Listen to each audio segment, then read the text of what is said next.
I watched Chris over the last year and a half of his life headed down a path that I don't think that he could have changed even if he wanted to.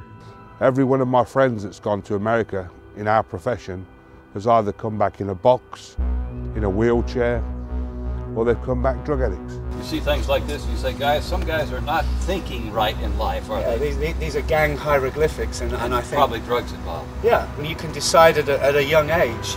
You have a goal. You know, my goal in life is to be up here and not always down here. And drugs don't help you become successful. Absolutely not. Chris Adams is an addict. I would just like to say that I thought Chris Adams was a great guy. He was disgusting whenever he wanted to be, just for a laugh. His name fit him perfect, the gentleman. When he wasn't sober, he'd been drinking, doing a few different substances. He was a great guy, he really was. Lights were on in this house and the living room was full of police. Found lots of prescription drugs, Valium, pain pills, Xanax.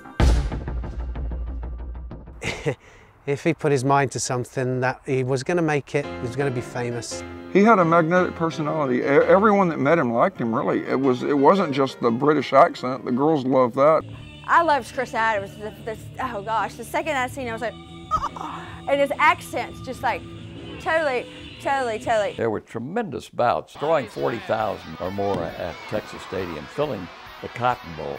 It was an era of just unbelievable excitement, and Chris Adams was a major factor in that because of his super kick and all the other things that he could do. We'd go book into a hotel, go to a gym, work out, and then rest a little. Then we'd wrestle, and then after we'd wrestle, we'd go and party, and then we'd do the same the next day, and then the same the next day, and the next day, and it became a way of life. Then there was an incident on an airplane that changed Chris's entire life.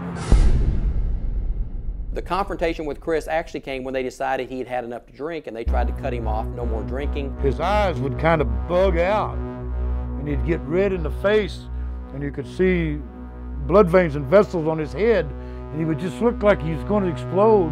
And the psychiatrist said that he was clinically depressed. He had stomped a desk clerk's face and really bad. He had to get craniofacial reconstructive surgery. Chris couldn't just have one drink.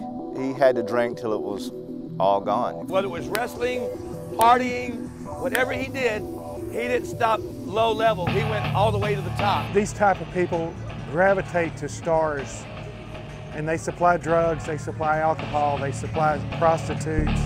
And then Chris had told me he started trying a drug called GHB. With G in the clubs, in the strip joints, and then this whole dietary supplement aspect of it, we've seen so many of these guys that they end up dying or they end up killing somebody by accident.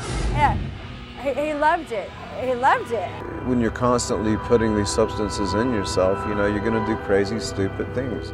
Chris fell in love with a beautiful blonde-headed girl by the name of Linda Compence.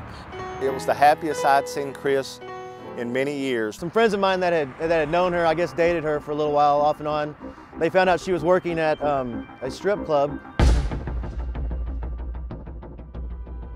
I said, well, I'll sit here and watch and see, you know, if there's going to be a problem.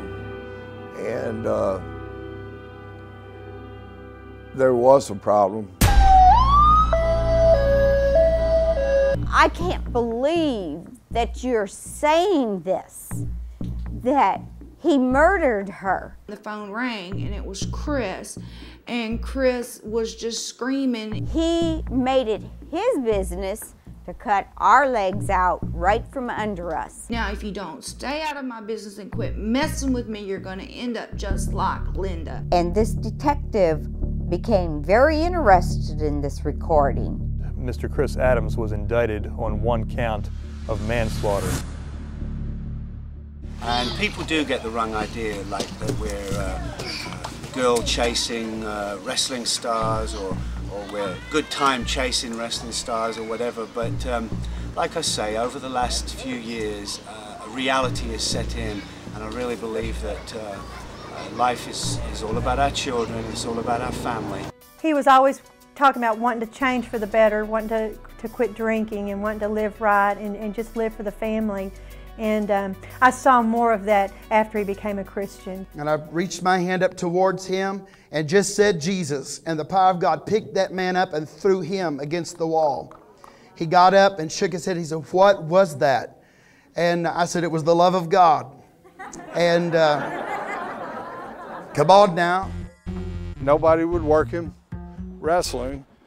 The other thing was he owed the IRS in excess of $50,000 or $60,000. He was feeling really, really depressed, and I could feel, there was something wrong. And he goes, "Hey, Lori," I need to borrow $20. I need to borrow $20. He just kept getting stronger, and that's when I knew it was me or him.